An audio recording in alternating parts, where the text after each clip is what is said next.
항상 준비를 많이 하시는 줄 아는데 오늘은 악보도 안 보시고 모션도 들어가고 더 하나님께 영광이 된 줄 믿습니다. 감사합니다. 이 시간에 우리 자비라는 제목으로 함께 말씀을 나누려고 합니다. 오늘 본문의 주인공은 여러분들 잘 아시는 요나라는 사람입니다. 요나의 이름은 비둘기라는 그런 뜻입니다. 그러니까 비둘기 같은 요나, 오늘 본문은 그런 요나를 우리에게 소개를 합니다.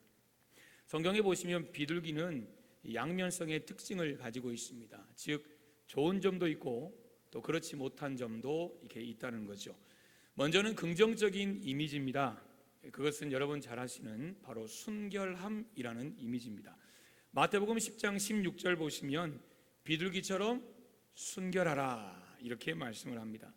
당시 비둘기는 순결한 존재로 여겨졌습니다. 그래서 하나님 앞에 드렸던 제물로도 드려진 존재가 바로 이 비둘기입니다. 근데 반대로 양면성이 있다 그랬죠. 부정적인 이미지도 가지고 있습니다. 그게 뭐냐면 어리석다라는 것입니다. 호세아 7장 11절 보시면 에브라임은 그랬어요. 여기서 에브라임은 북이스라엘의 대표 민족이기 때문에 북이스라엘을 말하는 거예요. 에브라임은 어리석은 비둘기같이 지혜가 없어서라고 성경은 호세아 7장 11절에 말씀을 합니다. 어리석은 비둘기라는 말은 지금 눈앞에 있는 당장의 위기를 극복하기 위해서 이 북이스라엘이 하나님이 아니라 친아수르, 친애굽 이런 정책을 펴는 그런 모습을 의미하는 것입니다. 마치 단순하고 의심이 없어서 먹이를 찾다가 지금 새 잡는 그물을 보고도 그 속에 있는 먹이를 향해 돌진하는 그런 어리석은 비둘기의 모습을 호세아 7장 11절에 에브라임은 어리석은 비둘기같이 지혜가 없다 이렇게 표현을 합니다. 그러니까 오늘 성경에 기록된 이 인물인 요나의 모습이 양면성이 있다라는 것입니다. 요나는 양면성을 가진 사람입니다. 먼저는 순결함이 있어서 하나님의 선지자로 쓰임 받고는 있는데 한편으로는 어리석어서 영적으로 어리석어서 하나님의 뜻을 분별하지 못하고 여호와의 얼굴을 피하면 얼마든지 피할 수 있다라는 생각으로 하나님이 가라라고 명령하신 니느웨가 아닌 다시스로 도망가는 그런 사람, 이 사람이 요나입니다. 그런데 하나님은 그런 요나를 포기하지 않으시고 쫓아오십니다. 그가 탄 배가 풍랑을 만나게 하셨고 그가 바다에 던져지게 하셨고 큰 물고기가 요나를 삼켜버리도록 하나님께서 만드셨습니다. 요나는 물고기 배 속에서 3일 동안 하나님의 자비와 은혜를 구합니다. 그때 하나님은 그의 부르짖음을 들으십니다. 그게 오늘 3장 1절입니다. 여호와의 말씀이 두 번째로 요나에게 임하니라. 여기서 두 번째라는 것은 첫 번째, 두 번째 단순히 하나님이 그에게 말씀하셨다는 수적인 의미뿐만 아니라 하나님께서 1장에서 그에게 주신 기회를 3장에서 다시 주셨다라는 것을 말하는 거예요. 1장에서 첫 번째 주신 기회를 박탈당했다는 거죠. 그의 실수로 놓쳐버렸어요. 기회를 선용하지 못했어요. 그런데 하나님께서 2장을 거치면서 이 깨닫기를 원하셨던 그 하나님의 마음을 3장에서 다시 기회를 주시는 거예요. 다시 말씀하심으로 그에게 맡기신 사명을 지금 이루어 가시는 장면이 3장의 내용입니다. 여러분, 우리는 여기에서 다시 기회를 주시는 하나님을 우리가 만나게 됩니다. 한 번 하나님의 뜻을 거역했다고 포기하시지 않으시는 그런 하나님, 다시 기회를 주시고 다시 사명의 자리에 서게 하시는 그 하나님을 우리가 오늘 3장에서 보게 됩니다. 그렇다면 여러분, 하나님께서 요나에게 맡기신 사명이 무엇이었습니까? 그것은 4장 마지막 절에 기록된 것처럼 12만여 명에 달하는 이 니느웨 성에 가서 구원의 복음, 구원의 좋은 소식을 전하는 것이었습니다. 하나님께서 니느웨 성을 즉각 심판하지 않으셨어요. 유예 기간을 주셨어요. 분명히 니느웨 땅의 성의 심판을 하나님께 결정하시고 작정하셨지만, 선언하셨지만 하나님께서 동시에 야, 너희가 회개하면, 이 기간 동안 회개하면 내가 나의 용서를 자비를 너희에게 베풀리라. 이것을 하나님께서 요나에게 명령하시고 그것이 바로 요나가 오늘 하나님 명령을 붙들고 니느웨 땅에 간 이유입니다. 그 명령을 가지고 니느웨에 요나가 도착을 합니다. 니느웨에 도착한 요나는 사실 죽어도 하고 싶지 않지만 마지못해 니느웨에 구원의 복음을 전합니다. 여러분, 물고기 뱃속에 3일 동안 거하지 않았으면, 그 전에 풍랑을 만나지 않았으면 이 사람은 다시스로 갈 사람이에요. 그러니까 하나님께서 그를 바닷속에 넣었다 빼지 않으셨으면 그냥 절대 니느웨로 올 사람이 아니에요. 그러니까 지금 왜 니느웨에 왔냐? 이러다 내가 진짜 죽겠다. 하나님이 나 진짜 죽이시겠다. 하나님의 사명을 위해서 나를 완전히 박살 내시겠다. 여러분, 이게 두려운 거예요. 그래서 지금 3장의 니느웨로 복음을 전하러 왔어요. 마지못해 온 거예요. 여러분, 요나는요, 하나님의 일을 하면서도 하나님의 마음을 품지 않아요. 하나님의 일을 하면서도 하나님의 마음을 품지 않고 지금 그 일을 하고 있다는 거예요. 사랑하는 우리 성도 여러분, 우리가 하나님의 일, 하나님이 맡겨주신 일을 할 때에는 반드시 하나님의 마음을 품어야 합니다. 하나님 내게 이 일을 주셨는데 하나님 아버지의 마음을 품고 내가 이 일을 감당하기를 원합니다. 반드시 여러분 기도하셔야 돼요. 그래야 온전히 하나님의 뜻을 맡겨주신 그 자리에서 여러분이 이루어갈 수 있는 거예요. 요나는 마음이 없어요. 마음이 없어요. 죽기는 싫고 마음은 없고 하긴 합니다. 최선을 다할 리 없지요.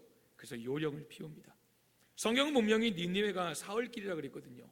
근데 오늘 성경 보시면 그렇게 큰 성인데 하루 동안만 요만큼만 돌아요.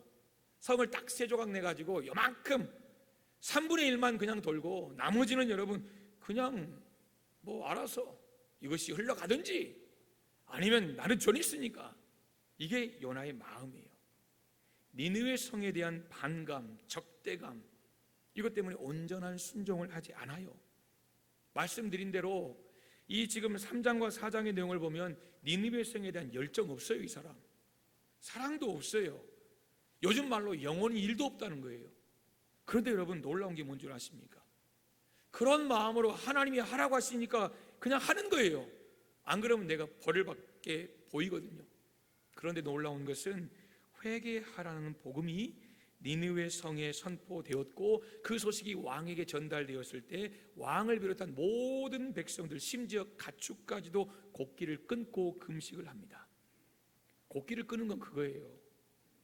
내가 다시 먹을 수 있도록 기도 응답이 되든가, 이게 안 되면 그냥 이대로 가겠다는 거예요.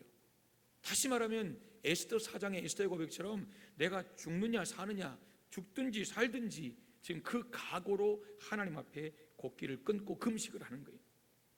니느웨 백성들의 금식과 회개는 참 진실한 거였어요. 그리고 간절한 거였어요. 이 요나서 3장 9절을 보시면 이제 니느웨 왕이 하나님 앞에 고백을 하는 거예요. 백성들한테 고백을 하는 거예요. 제가 우리말 성경 버전으로 한번 읽어보겠습니다. 누가 알겠느냐? 하나님께서 마음을 바꾸셔서 자비하심으로 그분의 무서운 진노를 누구로 뜨리셔서 우리가 멸망하지 않을지 모른다. 이게 3장 9절의 우리말 성경 버전이에요. 무슨 이야기입니까? 지금 온 백성 짐승들까지 함께 모여서 지금 금식하고 있거든요. 회개하고 있거든요. 그런데 회개하고 금식하지만 하나님 우리를 살려주실지는 모르겠다는 거예요. 우리가 안 먹고 안 자고 하나님 앞에 금식하고 울고 매달리고 있지만 하나님이 살려주실지 안 살려주실지 그건 나는 모르겠다. 그런데 한다. 금식한다. 회개한다. 그러면서 하는 말이 무엇입니까? 누가 알겠느냐? 하나님께서 마음을 바꾸셔서, 하나님께서 마음을 바꾸셔서, 그 다음이 중요합니다. 자비하심으로 그분의 무서운 진노를 누구로 뜨리셔서 우리가 멸망하지 않을지 누가 아냐, 그거예요. 여러분 믿음의 고백이에요. 이 사람 지금 이방 왕이거든요. 율법 몰라요.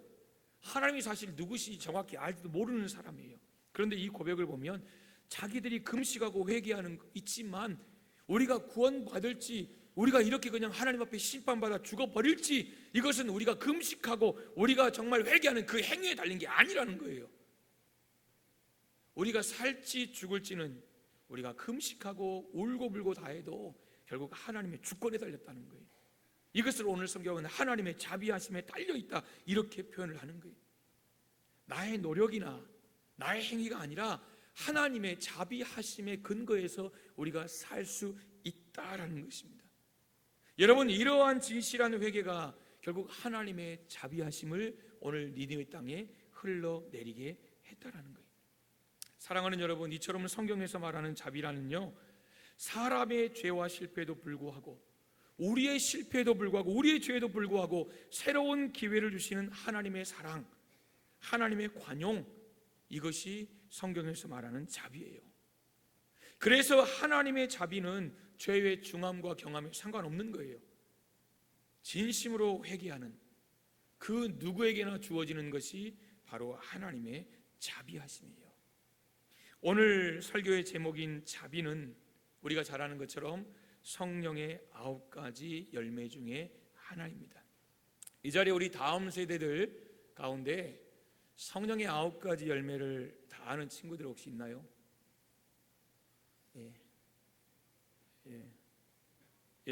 우리 유빈이 한번 읊어봐요. 잘 들어보겠습니다. 크게 한번 읊어봐요. 시작.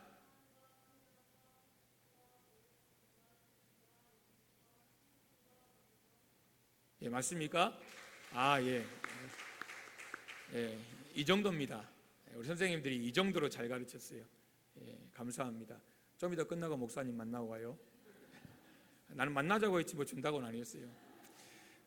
여러분, 성령의 9가지 열매 가운데 이 5번째가 오늘 성경 우리가 보고 있는 자비입니다. 다시 말하면 성령의 열매는 하나님의 속성입니다. 그러니까 성령의 열매라는 것은 성령의 열매예요. 하나님, 성령의 소유가 바로 성령의 열매라는 거죠. 그래서 성령의 열매 이 9가지 원조가 누구세요? 하나님이시라는 거예요. 그러므로 오늘 말씀의 주제인 자비도 시작이 누구세요? 하나님이시라는 거예요. 우리가 자비 이렇게 말하는데요, 결국 그 자비의 시작은 하나님이시라는 거예요. 하나님은 자신의 성품인 자비를 우리에게 나눠주셨어요. 우리가 이것을 공유하셨다라고 말해요. 그러니까 공유적인 속성이에요. 그래서 하나님을 섬기는 자라면, 예수님을 마음에 영접한 사람이라면, 성령과 함께 동행하는 사람이라면 반드시 자비의 삶을 살아야 한다. 성령의 열매를 맺으며 살아야 한다. 이렇게 말씀을 하시는 거예요. 자비라는 단어를 사전에서 찾아보면 상대방을 크게 사랑하는 것, 그리고 상대방을 가엾게 여긴다, 이게 자비의 사전적인 의미예요. 이 말을 조금 더 우리가 풀어 쉽게 말하면 대가나 보상을 바라지 않고 나의 도움이 필요한 사람에게 친절을 베푸는 행위, 그리고 친절을 베푸는 태도, 이것을 자비라고 말합니다. 이것을 영어 성경에 보시면 쉽게 친절이라고 표현해요. kindness라고 이렇게 단어를 사용합니다. 오늘 구역공과 보시면 3번에 이렇게 자비를 정의하는데요, 자비는 긍휼처럼 불쌍히 여기고 동정한다는 의미이지만 자비는 긍휼과 달리 행동을 함축하고 있다 그랬어요. 불쌍하다, 도와주고 싶다, 이건 그냥 동정이라는 거예요. 자비가 아니라는 거예요. 자비는 여기서 지갑을 여는 거예요. 다가가서 뭔가 내가 해줄 수 있는 그런 행동, 액션, 태도를 취하는 거예요. 여기까지 가야 자비라는 거죠. 여러분, 자비가 성령의 열매라고 말씀을 드렸어요. 즉 하나님께서 우리가 맺기를 원하시는 것이 바로 성령의 열매 가운데 5번째 자비인데, 그러면 우리는 어떻게 자비의 열매를 살아가면서 맺을 수 있을까 하는 거예요. 먼저는요, 성령의 은혜로 하나님의 자비를 깨달아야 되는 거예요. 하나님의 자비가 내 삶 가운데 흘러가고 있구나, 흐르고 있구나, 충만하구나라는 것을 우리는 깨닫는 것이 가장 중요하다는 거예요. 그래야 흘려보내죠. 이게 있는지 없는지, 내가 그것을 누리고 있는지, 그 속에 내가 있는지 모르는 사람이 어떻게 그것을 흘려보내겠어요? 사무엘하 9장에 보시면 다윗의 이야기가 나옵니다. 다윗이 10년 이상을 쫓겨다니잖아요. 죽을 고비를 넘겨요. 그러다가 하나님의 이제 때가 되니까 사울이 요나단 그 형제들과 이제 전쟁에서 죽습니다. 사울이 죽고 이제 다윗이 이제 그 자리를 차지하게 되는데, 우리가 보통 관례대로 하면 이전 왕조, 그것도 그렇게 나를 핍박하고 힘들게 했던 왕조라면 이제 보통 삼족 멸하는 거, 이게 여러분 관례 아닙니까? 근데 다윗은 달랐어요. 사울의 손자, 그러니까 자신의 친구라고 표현된, 실제로는 형이에요. 형, 나이가 더 많아요. 이 친구라고 표현된 요나단의 아들 무비보셋이라는 그 아들이 살아있다는 소식을 듣습니다. 그리고 그 아들을 왕궁으로 불러서 따뜻하게 대접을 하고 기업을 다시 회복시켜주고, 그리고 다시 이제 왕자들과 함께 상을 대할 수 있는 특권을 줍니다. 그러니까 너도 왕자다, 이런 의미예요. 사무엘하 9장 8절을 보시면 이 무비보셋이 다윗에게 황송하잖아요. 그러니까 성은이 만극하잖아요. 그래서 9장 8절에 감격하면서 다윗에게 이렇게 말합니다. 그가 절하여 이르되 이 종이 무엇이기에 왕께서 죽은 개 같은 나를 돌아보시나이까. 그러니까 자신은 죽은 개 같다는 거예요. 여러분, 사랑하던 개가 죽었어요. 그럼 어떻게 하죠? 그대로 간직하나요? 아니에요. 그냥 이거 화장하든지 묻든지 이게 끝이에요. 죽어버린 거 아무 의미 없다는 거예요. 그러니까 자기 존재가 그렇다는 거예요. 아무런 힘도 없고. 이런 무비보셋, 왜 나를 돌아보십니까? 이 말은 왜 내게 그런 자비를 베푸십니까? 그런 이야기. 여러분, 다윗도 사람이에요. 다윗도 사람이에요. 그렇게 자신을 괴롭혔던 사울, 물론 요나단이 자신을 그렇게 챙겨줬지만 그런 사울 때문에 10년을 고생했다면 그냥 무비보셋 그냥 살려두는 것만도 은혜일 거예요. 그런데 다윗은 그렇게 하지 않아요. 이유가 무엇인 줄 아십니까? 왜, 어떻게 그렇게 한 줄 아십니까? 사무엘하 9장 3절을 보시면 답을 찾을 수 있습니다. 이렇게 고백합니다. 왕이 이르되, 다윗입니다, 사울의 집에 아직 남은 사람이 있느냐? 아직 살아있는 자녀들이 있느냐? 내가 그 사람에게 하나님의 은총을 베풀고자 하노라. 하나님의 은총을 베풀고자 하노라. 다윗은 지금 자기가 왕이잖아요. 내가 내 은총을 베풀고자 하노라 말하지 않아요. 대신 뭐라고요? 하나님의 은총을 내가 베풀고 싶다. 살아있는 자녀들이 있느냐? 다윗이 자신의 인생을 돌아보니까 여러분, 지금의 자신은 전적으로 하나님의 은총으로 이루어진 것을 부인할 수 없더라는 거예요. 그 표현이 하나님의 은총이라는 표현이에요. 가문이 좋아서 아니고 자기의 특출난 실력이 돼서 왕이 돼서 된 게 아니라는 거예요. 도저히 헤어나올 수 없는 그런 사망의 음침한 골짜기를 수없이 지나면서 내가 여기까지 이룰 수 있었던 것은 모두 다 하나님의 은총이라는 거예요. 하나님의 은혜라는 거예요. 하나님의 자비하심이 나를 돌아보셨기 때문이라는 거예요. 여러분, 다윗은 자기가 지금 무비보셋에게 베푸는 이 자비는 하나님이 지금까지, 그리고 지금 이 순간 내게 베푸신 그 자비의 작은 일부분일 뿐이라는 거예요. 하나님이 내게 주신 그 하나님의 놀라운 은총, 자비하심을 내가 떼어서 주겠다는 거예요. 다윗이 이렇게 하나님의 자비를 실천할 수 있었던 이유가 무엇입니까? 무엇보다 그가 하나님의 그 큰 은총, 그 은혜, 그 자비를 체험했기 때문이에요. 깨달았기 때문이에요. 그 은혜를 깨달았기 때문에, 와, 내가 누리는 것이 이게 하나님의 은혜구나. 야, 이거 흘려보내고 싶다. 내가 누리고 있는 것이 하나님의 은총이구나. 이건 다른 사람에게 흘려보내고 싶다. 그게 다윗이 했던 고백이 그거잖아요. 시편 23편에 내 잔이 넘치나이다. 할렐루야. 여러분, 내 잔이 넘친다고 고백할 수 있는 사람들이 하나님의 자비를 실천할 수 있는 거예요. 하나님, 내게 주신 은혜가 너무 커요 라고 고백할 수 있는 사람들이 그것 떼서 흘려보낼 수 있지. 하나님 왜 안 주십니까? 하나님 내게 도대체 뭘 주셨습니까? 왜 내게는 부르짖고 응답하고 하나님 그렇게 응답하시라고 해도 하나님 내게는 주시는 게 없습니까? 라고 생각하는 사람이, 주셔도 주신 줄 알지 못하는 사람이 뭔 자비의 마음으로 흘려보낼 수 있겠냐는 거예요. 내 잔이 넘칩니다. 내 잔이 넘칩니다. 감사로 고백할 수 있는 사람이 하나님의 자비를 실천할 수 있는 것입니다. 그런데 여러분, 이런 깨달음은 지혜의 영이신, 우리의 성령의 열매를 맺게 하시는 그 성령께서 우리 안에서 행하시는 일입니다.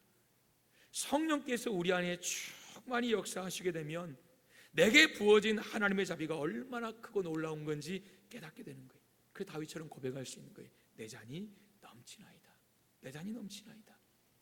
여러분, 이 시간 우리 한번 고백하기를 원하는데요, 우리가 자주 부르는 찬양 가운데 나의 하나님이라는 찬양이 있지요. 우리 앞부분만, 우리 후렴 빼고 앞부분만 우리 한번 불러보도록 하겠습니다. 무반주입니다. 코러스 넣어도 돼요. 마음껏 우리 하나님 찬양해 봅시다. 시작. 나의 사랑 너는 어여쁘고 참 귀하다. 어느 보석보다 귀하다.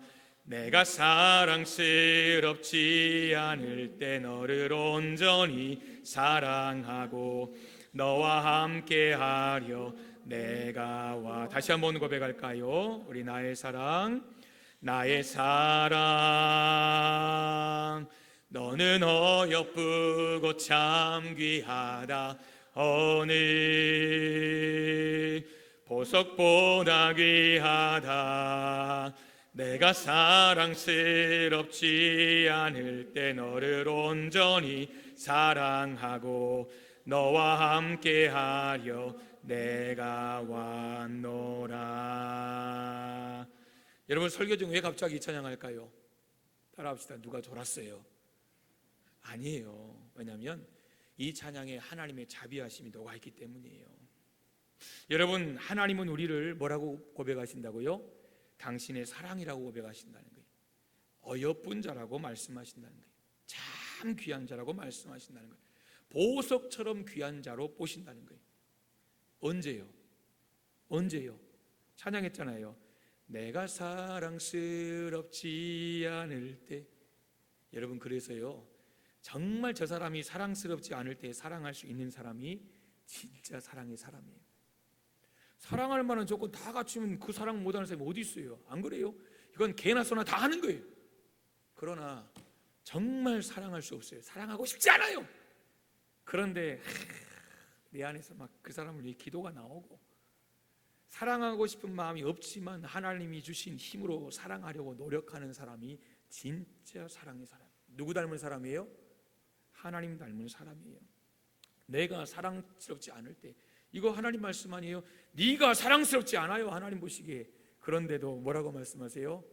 너는 나의 사랑이야. 너는 나의 어여쁜 자야. 너는 참 귀한 자야. 보석보다 귀한 자야. 심지어 내 남편도 이렇게 말한 적이 없는데 하나님이 나에게 그렇게 말씀해 주신다라는 것입니다. 우리가 사랑할 거리가 단 하나도 없을 때에, 우리가 여전히 죄 속에 있을 때에, 그래서 전혀 사랑스럽지 않을 때에 바로 우리를 어떻게 사랑하셨다고요? 온전히 사랑하셨다는 거예요. 그 사랑하시려고 자격 없는 우리지만 다시 찾아오시고 다시 기회 주시며 그분의 자비를 직접 보여주셨다는 거예요. 오늘 요나 3장 1절은 그렇게 시작하는 거예요. 여호와의 말씀이 다시 요나에게 두 번째 임했다는 거예요. 1장 2장에서 실패해서 바다에 빠져서 물고기 뱃속에서 3일 동안 그 고생하고 완전히 깨진 것도 아니에요, 돌아보면. 그러나 하나님께서 다시 찾아오셔서 다시 기회를 주시고 다시 말씀하신 것이 바로 하나님의 자비하심이에요. 여러분, 이 시간 우리 하나님의 자비하심을 깨닫는 저와 여러분 되기를 소망합니다. 이미 우리 안에는 하나님의 이 자비하심이 부어져 있잖아요. 그 시편 136편은 우리에게 고백하는 거예요. 하나님의 인자하심, 하나님의 세드, 하나님의 자비, 이것을 감사하라는 거예요. 감사하라 몰려 하나님의 인자하심을. 그 사랑과 자비가 저와 여러분의 삶에서 생수처럼 흘러가기를 주님의 이름으로 축복합니다. 아멘. 두 번째는요, 예수님처럼 불쌍히 여기는 마음을 우리가 가져야 합니다. 누가복음 10장에 소개된 선한 사마리아 비유 잘 아실 거예요. 종교 지도자 레위인 지나갔고 제사장 지나갔습니다. 봤거든요. 못 보고 지나갔으면 무슨 죄가 있겠습니까마는 봤는데 그냥 갔어요. 근데 사마리아 사람은 피하지 않았어요. 그냥 동정, 아이고 불쌍한 거 이렇게 지나간 게 아니라 자기 여비를 털었어요. 그리고 자기 일정을 뒤로 미루고 여관에 가서 뭐 치료해주고 묵게 해주고 내가 다시 돌아올 때 다시 들릴 테니까 혹시 여비가 더 들면, 치료비가 더 들면 나에게 꼭 청구하세요. 이렇게 갔다는 거예요. 그러니까 애프터 서비스까지 철저하게 모든 것, 이게 사마리아 사람의 모습이에요. 그러니까 불쌍히 여기는 것이 결국 시작이었어요. 세 사람이 봤거든요. 종교 지도자들, 제사장, 레위인들은 무관심하고 냉담했습니다. 여러분, 무관심과 냉담은 자비의 반대 개념이에요. 무자비 아닙니까? 무자비한 거예요. 그러니까 자비가 없는 사람은 그냥 이렇게 생각하면 될 것 같아요. 무자비한 사람이다. 여러분, 우리가 무자비한 사람 하면 왠지 막 어마어마하게 막 이러잖아요. 뭔가 막 악랄한 사람. 그런데 그냥 그렇게 생각하자고요. 자비하지 못한 사람, 결국 그 사람이 무자비한 사람이에요.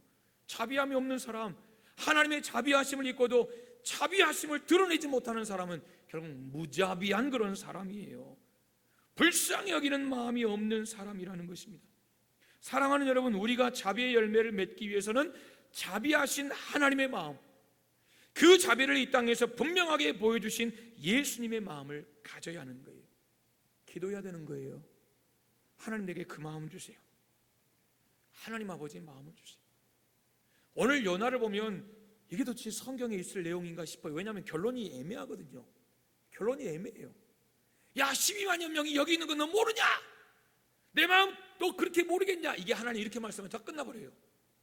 그래서 연화가 회개했더라 어쨌더라 뭐 이런 게 없어요. 그냥 딱 정리가 돼요. 근데 하나님 뭘 원하셨어요? 연화에게 불쌍한 마음을 가지라는 거예요. 불쌍한 마음 가지라는 거예요. 너 내 말 안 듣고 내가 그렇게 해서 너 물고기 밥으로 그렇게 내가 끝냈다라면, 하나님의 자비하심이 한 번으로 멈췄다라면, 여러분 욥이 얼마나 섬뜩했고 연화가 얼마나 섬뜩했겠어요. 하나님의 자비는 연화 개인에게도 임했지만 하나님이 원하시는 것은 오늘 연화서에서 이 니느웨라는 이 성의 12만여 명이 하나님의 자비하심 속에서 불쌍히 여기는 이 연화의 마음을 통해서 구원받기를 원하셨다는 거예요. 근데 연화는 그런 마음이 없는 거예요. 하나님의 일을 감당하면서도 하나님의 마음이 없는 거예요. 여러분, 그래서요, 자비는 성령의 열매예요. 성령이 주실 때 우리가 맺는 거예요. 내가 안다고 맺는 거 아니에요. 그래, 불쌍한 사람 도와줘야지, 그렇다고 맺는 거 아니에요. 내가 맺고 내가 만드는 것이 아니라 성령이 내 안에서 행하시는 열매, 이게 여러분 자비예요. 내 힘으로, 내 성품으로, 내 노력으로 맺는 행위가 아니라 성령님이 나를 통해 이루어 가시는 열매가 바로 자비라는 열매라는 것입니다. 사랑하는 성도 여러분, 이번 한 주간 살아가면서 우리 안에 이런 불쌍히 여기는 마음, 이게 예수님이 사셨던 모든 사역의 시작이에요. 가르치고 전파하고 치유하는 모든 사역의 시작, 영적 육적 회복과 치유의 모든 시작이 바로 여러분 불쌍히 여기는 마음이에요. 누군가를 사랑하기 힘듭니까? 하나님, 내게 불쌍히 여기는 마음을 주시라고 기도하세요. 기도하세요. 여러분, 불쌍히 여기면 그 사람이 불쌍히 여기지잖아요. 사랑하지 않을 수 없는 거예요. 그렇다고 여러분 저 사람을 나보다 낮게 밑으로 보는 그런 마음이 아니에요. 긍휼히 여기는 마음이에요. 자비의 마음을 달라고 기도하세요. 그게 하나님 아버지의 마음이에요. 예수님이 이 땅에 오신 것이 우리가 천하고 우리가 여러분 예수님 발바닥 이래서 오신 거 아니에요. 우리를 불쌍히 여기셔서 우리의 영과 육을 고치려 오셨다는 것입니다. 예수님처럼 긍휼히 여기는 마음, 불쌍히 여기는 마음, 하나님 아버지의 마음, 자비의 마음을 내게 주옵소서. 기도하시기를 주님의 이름으로 축복합니다. 아멘. 마지막 세 번째는 예수님처럼 자비를 행하는 사람이 되어야 한다는 것입니다. 선한 사마리아 사람의 비유에서 예수님은 율법사에게 비유를 말씀하신 후에 무엇을 요구하시느냐? 한 가지입니다. 한번 따라해 보실까요? 너도 이와 같이 하라. 예, 너도 이와 같이 하라. 하나님의 말씀은 이론에 머물러서는 안 돼요. 하나님의 말씀은 우리 삶의 적용을 위한 것이지 단순한 지식을 위한 것이 아니에요. 얼마나 많이 알고 있냐, 이건 아무 문제 없어요. 중요하지 않아요. 몰라도 돼요. 성경에 대한 지식이 여러분 약해도 돼요. 아무것도 모르는데요, 괜찮아요. 그러나 말씀을 들을 때에 내가 얼마나 온전히 순종하려고 노력하느냐, 여러분 이게 중요한 거 아닐까요? 자비가 무엇인지 아는 것이 중요한 게 아니에요. 자비가 뭐대라고 물으면 몰라 라고 말해도 괜찮아요. 그런데 오늘 선한 사마리아처럼 연하를 통해 하나님이 하시고자 하셨던 그 하나님의 자비하심처럼 실제로 자비를 삶 가운데 베풀며 사는 것, 이게 여러분 더 중요한 게 아니겠냐, 그거예요. 예수님께서 알았지, 내가 뭔 말인지 알았지, 선한 사마리아 비유가 뭔 말인지 알지 라고 끝난 게 아니에요. 너도 이와 같이 알아. 너도 이와 같이 알아. 우리의 신앙은 절대 이론에 머물러서는 안 됩니다. 이론과 실습이 함께 가는 거죠. 여러분, 이론만큼 삶이 분명히 뒷받침되어야 하는 거예요. 하나님의 약속을 이루기 위해서는 무엇보다 말씀을 듣고 믿고 순종하는 자세가 필요합니다. 근데 우리는 너무 이론에 매여 있어요. 단지 부모님 무슨 말을 하는가, 무슨 이야기인가, 거기서 끝나요. 그러니까 큐티가 어려운 거예요. 삶의 적용이 어려운 거예요. 근데 여러분, 삶의 적용점을 찾기 위해서 이 말씀이 정말 내게 주신 말씀이라고 생각하고 그 말씀을 우리가 묵상하고 또 묵상하다 보면 여러분, 거기서 말씀이 내게 더 쉽게, 내게 더 적용점을 더 깊이 다가올 수 있는 거예요. 근데 우리는요, 단순히 성경을 이론으로만 보려고 해요. 신앙은 실제인데 실제의 삶에 적용하는 것을 거부하고 있다는 거예요. 오늘도 마찬가지일 거예요. 자비에 대해 말씀하는데 한 주가 지나면 지난주 목사님 뭔 말했더라? 기억 못 하시는 분이 있어요. 여러분, 중요한 건 내가 어떻게 한 주간 동안 자비의 삶을 살아가는가, 어떻게 내가 받은, 내가 깨달은 그 하나님의 자비하심을 삶 속에 살아가는가, 이게 중요한 거 아니겠어요? 성령의 열매는 성령님께 순종할 때 열리는 열매예요. 아무리 씨가 좋아도요, 그 씨가 길가에 떨어지고 여러분 돌짝밭에 떨어지고 자갈밭에 떨어지면 그걸로 끝난 거예요. 그러나 옥토밭에 떨어지면 100배 열매가 맺는다고 분명히 말씀했어요. 이런 말씀을 들을 때요, 우리의 마음이 순종의 밭이 되어야 돼요.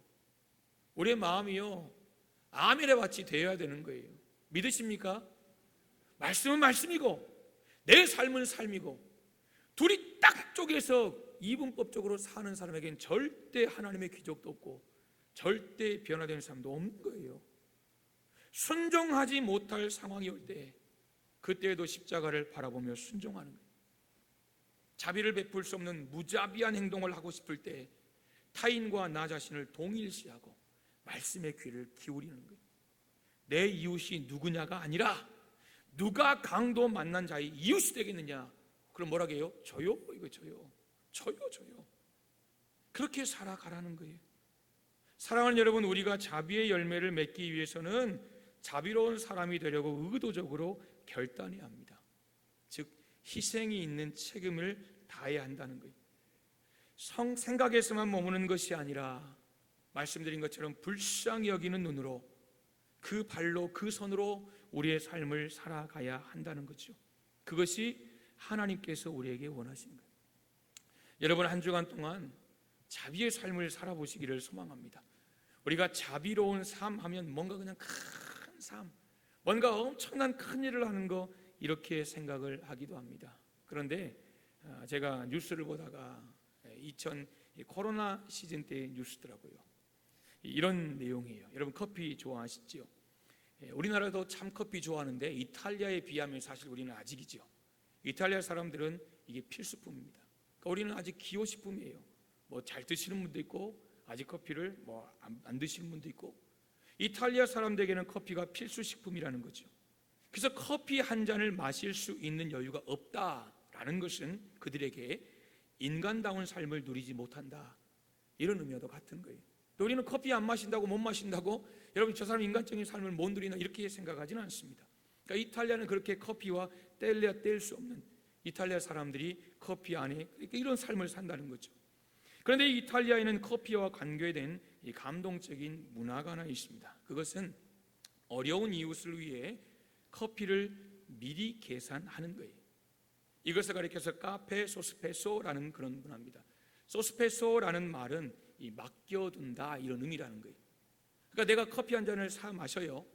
근데 커피를 못 마시는 사람도 분명히 있을 거예요. 왜냐하면 노숙자들이 있잖아요. 가난한 사람들이 있잖아요.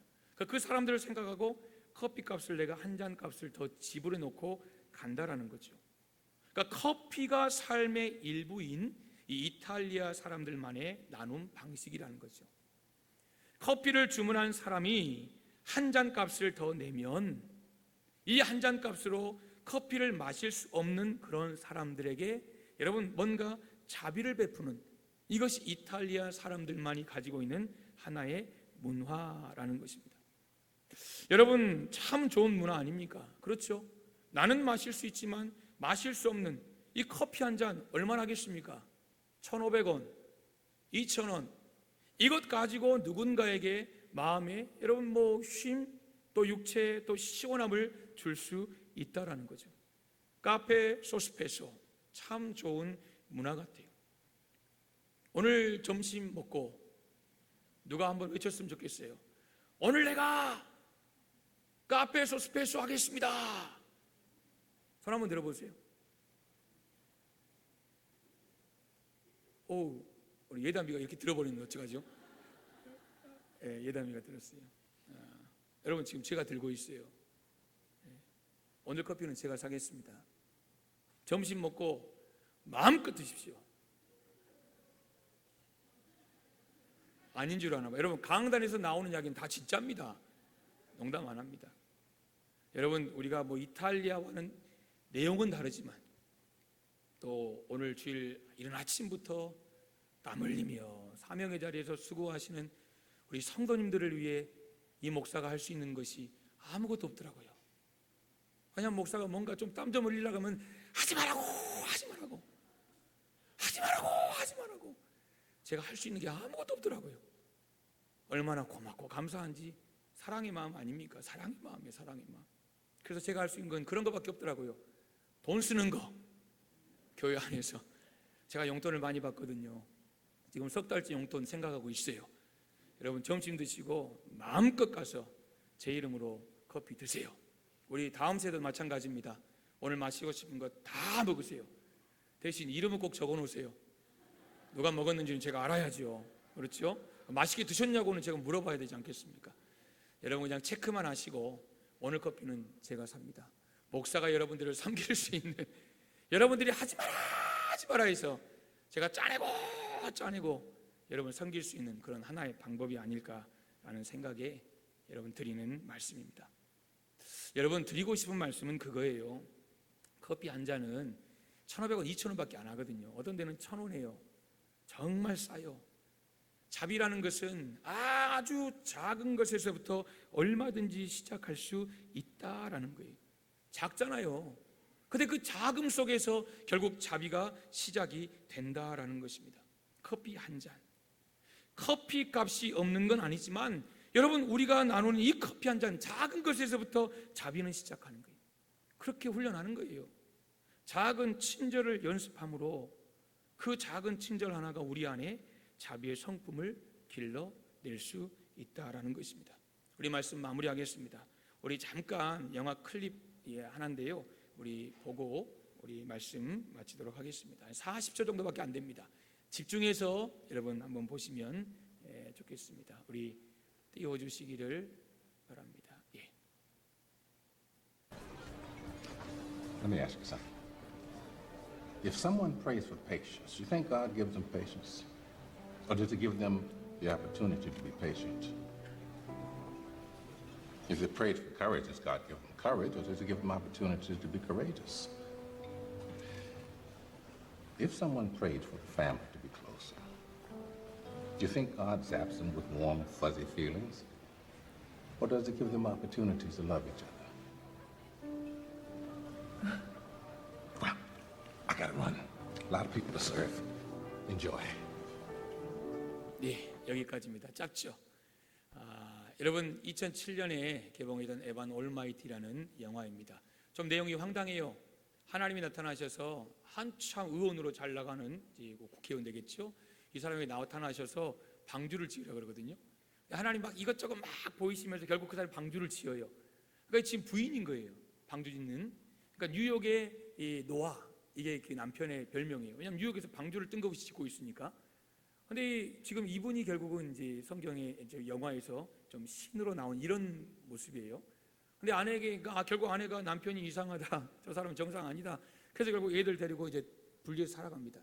그때 나타나서 하는 말이 바로 이거예요. 누가 하나님께 신에게 인내심을 달라고 기도하면 하나님이 인내심을 주실까요? 아니면 인내를 발휘할 수 있는 기회를 주실까요? 여러분, 뭘 주시는 것 같아요? 용기를 달라고 하면 용기를 주실까요? 아니면 용기를 발휘할 기회를 주실까요? 뭘 주실까요? 그리고 마지막으로 이 아내에게 이렇게 질문하죠. 만일 누군가 가족이 좀 더 가까워지게 해달라고 기도하면 신은 갑자기 콩깍지 확 씌워가지고 묘한 감정이 느껴지도록 하실까요? 아니면 사랑할 수 있는 기회를 마련해 주실까요? 여러분 그렇잖아요. 하나님, 내가 사랑의 사람이 되게 해주십시오라고 기도한다고 어느 날 갑자기 자고 일어날 때 내가 사랑의 사람이 되나요? 아니에요. 하나님은 내가 그렇게 기도하면 그렇게 살아갈 수 있는 환경을 만들어 주시는 거예요. 기회를 주신다는 거예요. 사랑해봐. 네가 그렇게 만들어 달라며. 사랑해봐. 문제는 뭐예요? 우리가 그렇게 기도해 놓고도 잊어버려요. 사랑의 사람, 하나님 감사의 사람 되게 해주세요라고 해놓고는 감사를 잊어버려요. 사랑을 잊어버려요.